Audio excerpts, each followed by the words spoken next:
আমার আম্মা আমার একটা কথা বলছিল যে বাবা, আমি তোমার আলেম বানানোর ইচ্ছা ছিল, আল্লাহ তাআলা কবুল করছে।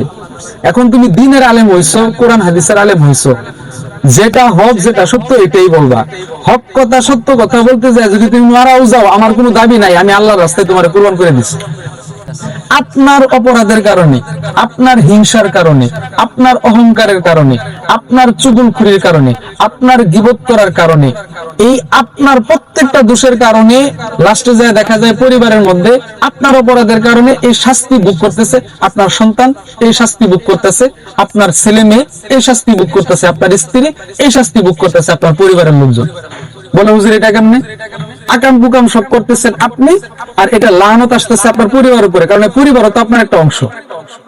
আসসালামু আলাইকুম ওয়া রাহমাতুল্লাহি ওয়া বারাকাতুহু। নাহমাদুল্লাহিল আলিয়্যিল আযীম ওয়া নুসাল্লি আলা রাসূলিহিল কারীম। আম্মা বা'দ। আউযু বিল্লাহি মিনাশ শাইতানির রাজীম। বিসমিল্লাহির রহমানির রহিম। ইয়া আইয়ুহাল্লাযীনা আমানু ইসতাঈনু বিস-সাবরি ওয়াস-সালাহ ইন্নাল্লাহা মা'আস সাবিরিন। সাদাকাল্লাহুল আযীম। দেশ এবং দেশের বাইরে থেকে যারা ভিডিওটুকু দেখতেছেন, আমার সকল বন্ধুদেরকে জানাই আন্তরিক শুভেচ্ছা ও মোবারকবাদ। আমি কয়েকটা কথা বলার জন্য আজকে ভিডিওর মধ্যে আসছি, যে কথাটুকু না বললেই নয়। দুঃখ এবং ভারাক্রান্ত হৃদয় নিয়ে বলছি। এটা দুঃখ লাগলেও দুঃখ নেওয়া যাবে না, আমি যতটুকু মনে করি, তারপর আপনাদের মাঝে শেয়ার করি। এটা নবীজি সাল্লাল্লাহু আলাইহি ওয়াসাল্লামের জমানা থেকে, এর আগে থেকেই এই বিষয়টা চালু হয়ে আসছে। বিষয়টা কি?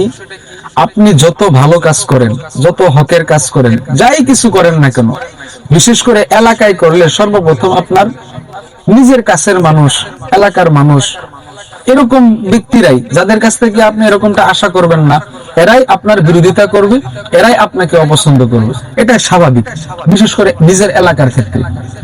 কিন্তু নবীজি সাল্লাল্লাহু আলাইহি ওয়াসাল্লাম হাদিস শরীফের মধ্যে কি বলছেন?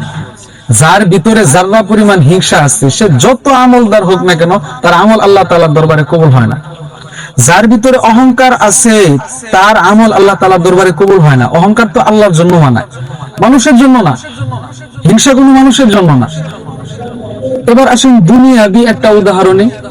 কুকুর যদি আপনারে কামড় দেয়, তাহলে কি মানুষ উল্টা যায়া আমি আপনি কুকুরের কামড় দিতে পারবো? না, দিতে পারবো না। কিন্তু দেখবেন একটা জিনিস লক্ষ্য করে, যে কুকুরের মতো স্বভাবের যে সমস্ত যে প্রকৃতির মানুষগুলো আছে, এরা সারা জিন্দেগি ভর অন্য মানুষকে নিয়ে গীবত করে, চুগলখুরি করে, অন্যায় কথাবার্তা বলে, ফাহেসা কথাবার্তা বলে, অন্যকে নিয়ে পরনিন্দা করে, অন্যকে নিয়ে হিংসা করে, হিংসায় জ্বলে পড়ে ছাই হয়ে যায়।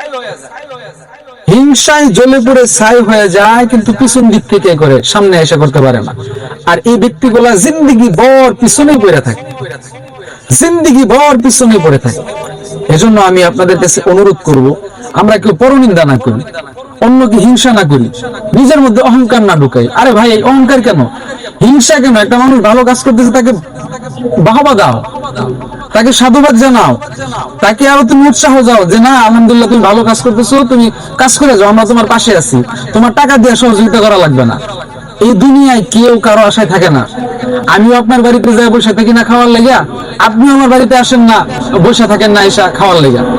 এই দুনিয়ায় কেউ কারো কাছে, বর্তমান যে অবস্থা, কেউ কারো কাছে যায় পায়ে ধরে বসে থাকে না। একটা ভিক্ষুক দেখেন, পেটের দায়ে, একদম পেটের দায়ে যে ভিক্ষুকটা টাকা আনতে যায়, একবার দুইবার চাওয়ানোর পরে যখন দেখে যে না লোকটা টাকা দিতেছে না, ভিক্ষুকও মুখ ঘুরায় চলে যায়। ভিক্ষুক মনে মনে বলে যে তোমার লান বেড়া টেয়া আমার দরকার নাই, বাংলা কথা যেটা। এজন্য আমি অনুরোধ করে বলবো, বিশেষ করে আমরা সকলেই নিজের এলাকার সম্মানী মানুষ যারা আছে, আলেম যারা আছে, জ্ঞানী যারা আছে, যারা ভালো মানুষ আছে, এদেরকে সাপোর্ট করব, এদেরকে মহব্বত করব, ভালোবাসবো, এবং যারা ভালো কাজ করে, দিনের কাজ করে, দিনের কাজ করে, এদেরকে আমরা সহযোগিতা করবো। আরে ভাই, একটা নাচ গান যাত্রাপালার আয়োজন হইলে হাজার হাজার টাকা দিই, তাদেরকে সর্বদিক থেকে আমরা সাপোর্ট করি, তাদেরকে আইনি ভাবেও সাপোর্ট করি। কিন্তু আপনি দেখেন, ওয়াজ মাহফিল হইলে, ইসলামিক একটা প্রতিষ্ঠান হইলে, ভালো কোনো দিনের কাজ করলে বাধার কোনো অভাব নাই, বাধার কোনো অভাব নাই। কেন ভাই? আপনি তো মুসলমান, আপনি কি মুসলমান না? আপনি এই সমস্ত কাজগুলো তো মুসলমানের ক্ষেত্রে মানায় না। আসলে আমরা তো বাপ দাদার আমল থেকে কালেমা পড়ে যে মুসলমান হয়ে আসছি, ওই নামের যে একটা মুসলমান, আমরা ওই নামের মুসলমান, কামের মুসলমান এখন হইতে পারি নাই। কামের মুসলমান যদি হইতে পারতাম তাহলে আমাদের ভিতরে তো হিংসা থাকতো না, আমাদের ভিতরে তো অহংকার থাকতো না। কে রে ভাই এত হিংসা গেলি গা, এত অহংকার গেলি গা? মানুষকে কোনো সময় নিন্দা করবেন না, হেয় প্রতিপন্ন করবেন না, মানুষকে ভালোবাসবেন। যে আপনার দুশ্মন তাকেও ভালোবাসবেন। আমার স্বভাব, আমারও রাগ আছে, আপনাদের রাগ আছে, আমারও রাগ আছে, কিন্তু রাগ থাকলেই আল্লাহ নবী হাদিসের মধ্যে বলছেন মাটির দিকে তাকাও, তারপরে যদি রাগ না করে মাটিতে শুয়ে পড়ো, গড়াগড়ি শুরু করে দাও, মাটি হয়ে যাও। আল্লাহ বলেন ইন্নাল্লাহা মাআস সাবিরিন, যারা ধৈর্যশীল আল্লাহ তাআলা ওই ধৈর্যশীলদের সাথে আছেন। সুবহানাল্লাহি ওয়া বিহামদিহি। ধৈর্যশীল হন ভাই, ধৈর্যশীল হন। আপনি একটা মানুষকে জ্বালাইতেছেন, গীবত করতেছেন, চুগলখুরি করতেছেন, হিংসা করতেছেন, আরে ভাই ওই মানুষটারও তো একটা মন আছে, ওই মানুষটারও একটা মন আছে। একটা কথা সবসময় মনে রাখবেন, মজলুমের দোয়া কোনো সময় আল্লাহর কাছ থেকে ফিরে আসে না। মজলুমে যখন দোয়া করে কান্নাকাটি কইরা জালেমদের অত্যাচারে, হিংসুটেদের অত্যাচারে, তখন আল্লাহ তাআলা আরশ পর্যন্ত এই দোয়া চলে যায়, চোখের পানি ফেলা লাগে না। এই দোয়াটাই মন খারাপের যে একটা বদদোয়া, এই দোয়াটা আল্লাহর আরশ পর্যন্ত চলে যায়, আল্লাহর আরশ পর্যন্ত কেঁপে যায়। আল্লাহ তাআলা তখন ওই হিংসুটে অহংকারীদের উপর আল্লাহ তাআলা লানত বর্ষণ করে, দুনিয়াতে বিভিন্ন বালা মুসিবত দেয়, সংসারে বালা মুসিবত দেয়। আপনার অপরাধের কারণে, আপনার হিংসার কারণে, আপনার অহংকারের কারণে, আপনার চুগলখুরির কারণে, আপনার গীবত করার কারণে, এই আপনার প্রত্যেকটা দোষের কারণে লাস্টে যায় দেখা যায় পরিবারের মধ্যে আপনার অপরাধের কারণে এই শাস্তি ভোগ করতেছে আপনার সন্তান, এই শাস্তি ভোগ করতেছে আপনার ছেলে মেয়ে, এই শাস্তি ভোগ করতেছে আপনার স্ত্রী, এই শাস্তি ভোগ করতেছে আপনার পরিবারের লোকজন। বলে হুজুর এটা কেমনে?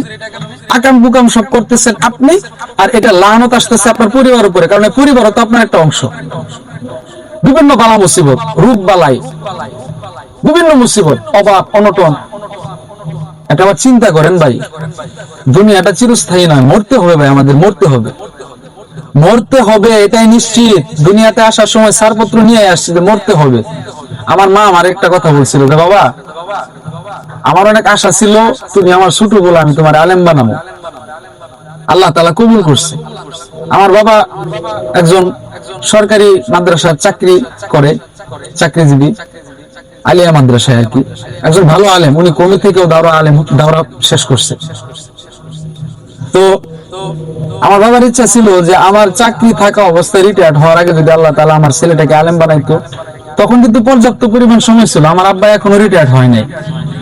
তো আলহামদুলিল্লাহ, আল্লাহ তাআলার কাছে শুকরিয়া, প্রায় এক যুগ পড়াশোনা করার পর আল্লাহ তাআলা এই দ্বীনের লাইনে আলেম হিসেবে কবুল করছে। আমার আম্মা আমার একটা কথা বলছিল যে বাবা, আমি তোমার আলেম বানানোর ইচ্ছা ছিল, আল্লাহ তাআলা কবুল করছে। এখন তুমি দ্বীনের আলেম হইছো, কোরআন হাদিসের আলেম হইছো, যেটা হক যেটা সত্য এটাই বলবা। হক কথা সত্য কথা বলতে যায় যদি তুমি মারাও যাও, আমার কোনো দাবি নাই, আমি আল্লাহর রাস্তায় তোমার কুরবান করে দিছি। আর যদি বাবা তুমি দ্বীনের পথে না চলো, হক কথা না বলো, তেল মাইরা চলো দুনিয়াতে চলার জন্য, তখন কিন্তু বাবা আমার একটা আপত্তি আছে। আমি সবসময় কথাটা ফলো করি আমার ভিতরে। আমি তো আজকে অন্য লাইনে থাকতে পারতাম, আল্লাহ তাআলা আমারে দ্বীনের আলেম হিসেবে কবুল করছে। আমি চাই দূর দূরান্তে যে সারা বাংলাদেশ ওয়াজ মাহফিল করি, সারা বাংলাদেশের মানুষ হাজার হাজার ভক্তবৃন্দ আল্লাহর রহমতে আপনাদের দোয়ার বরকতে আমার আছে। ওই বাহিরে যেরকম ভক্তবৃন্দ আছে, বাহিরে যেরকম দিন প্রচার করি, বাহিরে যেরকম হক কথা বলি, আমি চাই আমার এলাকাতে এরকম হক কথা হোক। আমি চাই এলাকার মধ্যে থেকে বাতিল দূর হয়ে যাক, আমি চাই এলাকার মধ্যে থেকে হারাম দূর হয়ে যাক, আমি চাই এলাকার মধ্যে থেকে অভাব অনটন দূর হয়ে যাক, আমি চাই এলাকার মধ্যে থেকে আল্লাহ তাআলার গজব আযাব দূর হয়ে যাক। আর ভাই এইগুলো দূর হওয়ার জন্য তো আমাদের ঐক্য হতে হবে। হ্যাঁ, অমুক একটা কাজ করলো, হ্যাঁ একটা বেটা হইলো, অমুক একটা কাজ করলো, হ্যাঁ একটা বেটা হইলো, এইগুলা তো ভাই মানুষের কাজ না, এগুলা তো কুকুরের কাজ। বলতে পারেন হুজুর মানুষে আবার কুকুর বলেন, এটা আমি বলি নাই, আল্লাহ তাআলা বলছে, কুকুরের চেয়ে তুমি নিকৃষ্ট বলছে। কি বলছে? ওয়ালাকাদ যারাকনা লি জাহান্নামা কাসীরাম মিনাল জিন্নি ওয়াল ইনসি লাহুম কুলুব লা ইয়াফকাহুনা বিহা ওয়া লাহুম আ'য়ুনুন লা ইবসিরুনা বিহা ওয়া লাহুম আযানুন লা ইয়াসমাউনা বিহা উলাইকা কাল আনআমি বাল হুম আদাল উলাইকা হুমুল গাফিলুন। আমি আল্লাহ অন্তর দিলাম অথচ চিন্তা করে নাই, বুঝাও বুঝে নাই।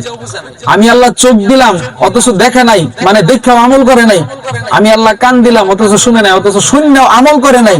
আল্লাহ তাআলা বলেন এই তিনটা খাসলত যাদের ভিতরে আছে এরা হলো উলাইকা কাল আনআম, এরা হলো চতুষ্পদ জানোয়ার। শুধু তাই নয়, চতুষ্পদ জানোয়ারের চাইতেও বাল হুম আদাল, চতুষ্পদ জানোয়ারের চাইতেও নিকৃষ্ট। আমি কি কঠোর বলছি, এর সাথে কঠোর আল্লাহ তাআলা বলছেন। তারপরে আপনার আকেল হয় না। পায়ে ধরে বলি, হিংসা অহংকার বাদ দেন, পরনিন্দা বাদ দেন, গীবত চুগলখড়ি বাদ দেন। ইসলামের পথে আমরা যারা মুসলমান আছি, ঐক্যবদ্ধ হয়ে দ্বীনের কাজ করি, সমাজের কাজ করি, মানব সেবায় নিয়োজিত থাকি। আমরা আমাদের ইসলাম ধর্মের কাজ করি, কোরআন হাদিস দিয়ে নিজের জিন্দেগিকে গঠন করি। এলাকার মধ্যে যারা ভালো কাজ করতে চায় তাদেরকে সহযোগিতা করি। আর সহযোগিতা করতে না পারি, সাপোর্ট করতে না পারি, অন্তত বিরোধিতা করবো না, চুপচাপ থাকবো। তো কথাগুলি কেউ মনে কষ্ট নিয়েন না। আপনারা আমার জন্য দোয়া করবেন, আমিও আপনাদের জন্য দোয়া করি। আসসালামু আলাইকুম ওয়া রাহমাতুল্লাহ।